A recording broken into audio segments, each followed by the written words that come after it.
అందరికీ నమస్తే. నేను మీ భార్గవి. వెల్కమ్ బ్యాక్ టు అమ్మ చేతి వంట. ఈరోజు వీడియోలో తొలి ఏకాదశి రోజున మన తెలుగువారు చేసుకుని పేలాల పిండిని ఎలా తయారు చేసుకోవచ్చో చూపిస్తున్నాను. ఈ తొలి ఏకాదశి రోజున పేలాల పిండిని మాత్రమే ఎందుకు ప్రసాదంగా దేవునికి నైవేద్యంగా పెడతారు, అలాగే దీనికి ఉండే విశిష్టత ఏంటి, ఈ పేలాల పిండిని కమ్మగా రుచిగా ఎలా తయారు చేసుకోవచ్చు, వీటి గురించి ఈ వీడియోలో మీతో షేర్ చేస్తాను. మరి రెసిపీని స్టార్ట్ చేసేద్దాం. రెసిపీ చేస్తూ ఈ విషయాల గురించి మాట్లాడుకుందాం. ఈ పేలాల పిండిని నేను జొన్నలతో చేస్తున్నాను. చాలా ప్రాంతాల్లో దీన్ని మొక్కజొన్న గింజలతో కూడా చేసుకుంటారు. జొన్నలతో పేలాల పిండి చేయాలనుకునే వాళ్ళు ఈ ప్రాసెస్ని ఫాలో అవ్వండి. మీరు ఎంతైతే పేలాల పిండి తయారు చేసుకోవాలనుకుంటున్నారో దానికి తగ్గట్టుగా బౌల్ కొలత తీసుకోండి. ఇంట్లో ఉండే ఏ బౌల్ అయినా కొలత కింద తీసుకోవచ్చు, చిన్న కటోరీ అయినా పర్వాలేదు. నేనైతే 1 కప్పు జొన్నలు తీసుకుంటున్నాను. ఈ కప్పు కొలతతోనే మిగిలిన ఇంగ్రీడియంట్స్ అన్నీ కూడా చెప్తాను. ఈ పేలాల పిండి తయారు చేసుకోవడం కోసం ఫస్ట్ స్టవ్ మీద గిన్నె పెట్టుకోండి. గిన్నెలో నీళ్లు పోసి మరిగించండి. ఇలా నీళ్లు తెరల కాగుతున్నప్పుడు ఇందులోకి మనం తీసుకున్న 1 కప్పు జొన్నల్ని వేసేసేయాలి. మీడియం ఫ్లేమ్లో మరిగిస్తే జొన్నలు వేసిన తర్వాత 2-3 నిమిషాలకి ఇలా మరుగుతున్న నీళ్ళలోంచి జొన్నలు పైకి తేలుతూ ఉంటాయండి. ఇలా బాయిల్ అయితే చాలన్నమాట. ఎక్కువసేపు ఉడికించాల్సిన పని లేదు. వెంటనే స్టవ్ ఆపి ఈ నీళ్ళని మొత్తం వాడ్చేసుకోవాలి. మళ్ళీ తిరిగి నార్మల్ వాటర్ వేసి 2-3 సార్లు కడగండి. నీళ్లు మొత్తం వాడ్చిపోయిన తర్వాత ఒక పొడి గుడ్డ మీద పలుచగా పరిచి ఈ జొన్నల్ని కాసేపు ఆరనివ్వండి. ఫ్యాన్ కింద 2-3 గంటల పాటు ఆరపెట్టుకోవాలి. తడి లేకుండా చూసుకోండి.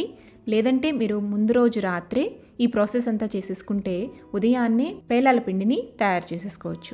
ఇలా పూర్తిగా ఆరిపోయిన జొన్నలన్నింటినీ కూడా ఒక గిన్నెలోకి తీసేసుకోండి. ఇప్పుడు మనం వీటితో పేలాలని తయారు చేసుకోవాలి. పేలాలు తయారు చేసుకోవడం కోసం స్టవ్ మీద మందంగా ఉండే కడాయిని పెట్టుకోండి. కడాయిని బాగా హీట్ చేయాలి.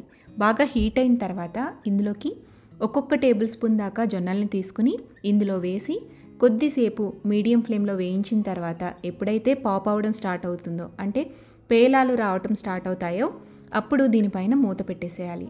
మూతని టైట్గా పెట్టేయకుండా కొద్దిగా గ్యాప్ ఇచ్చి పెట్టండి. ఇలా పెట్టడం వల్ల నీటి ఆవిరి అనేది రాకుండా ఉంటుంది. పేలాలు ఎప్పుడైతే పేలడం ఆగిపోయాయో వెంటనే వీటిని ఒక గిన్నెలోకి తీసేసుకోవాలి.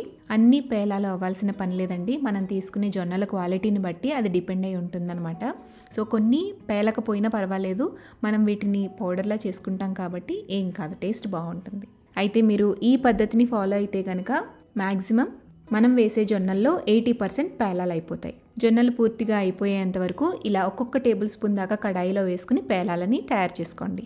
అయితే తొలి ఏకాదశి రోజు ఈ పేలాల పిండి చేసుకుని తింటాం, కానీ ఎందుకు చేసుకుంటున్నాం అనే విషయం చాలామందికి తెలియదు.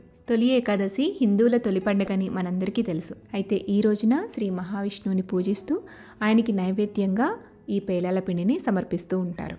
అలాగే గుళ్ళల్లో కూడా పేలాల పిండిని ప్రసాదంగా మనకిస్తూ ఉంటారు. పితృదేవతలకు పేలాల పిండి ఎంతో ప్రీతికరమట. అందుకని మనకు జన్మనిచ్చిన పూర్వీకులను ఈరోజు గుర్తు చేసుకోవడం మన బాధ్యతగా పేలాపిండిని తయారు చేసి దేవునికి నైవేద్యంగా పెడుతూ ఉంటారు.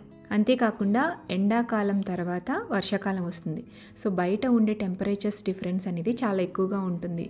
దీనివల్ల మన బాడీలో ఉండే మెటబాలిజంని బ్యాలెన్స్ చేయడం కోసం, శరీర ఉష్ణోగ్రతల్ని పెంచడానికి పేలాల పిండిని ఏకాదశి రోజున తప్పక తినాలని మన పెద్దలు చెప్పిన ట్రెడిషన్ని ఫాలో అవుతున్నాం. సో అది నాకు తెలిసిన దీని వెనుక ఉన్న చిన్న కథ. ఇలా అన్ని జొన్నలతో కూడా పేలాలని తయారు చేసేసుకుని ఒక గిన్నెలోకి తీసుకున్న తర్వాత ఇప్పుడు వీటిని మనం మిక్సీ జార్లో వేసుకుని గ్రైండ్ చేసుకోవాలి.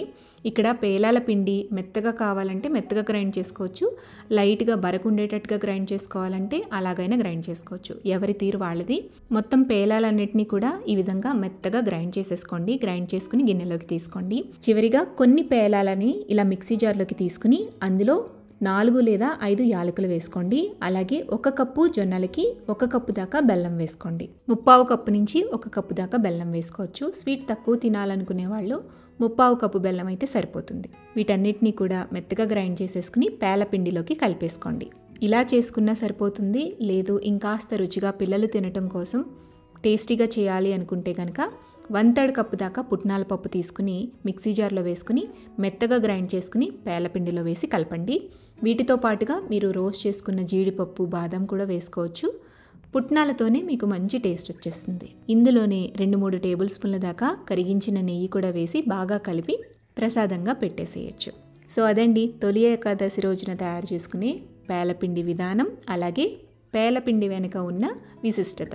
మరి మీరు కూడా ఈ ఏకాదశి రోజున పేలపిండిని తయారు చేసి దేవునికి నైవేద్యంగా పెట్టండి. అలాగే మీరు కూడా తినండి. వీడియో నచ్చితే లైక్ చేయండి, మీ ఫ్రెండ్స్కి రిలేటివ్స్కి షేర్ చేయండి. మరిన్ని టేస్టీ సింపుల్ క్విక్ రెసిపీస్ కోసం అమ్మ చేతి వంట ఛానల్ని సబ్స్క్రైబ్ చేయండి.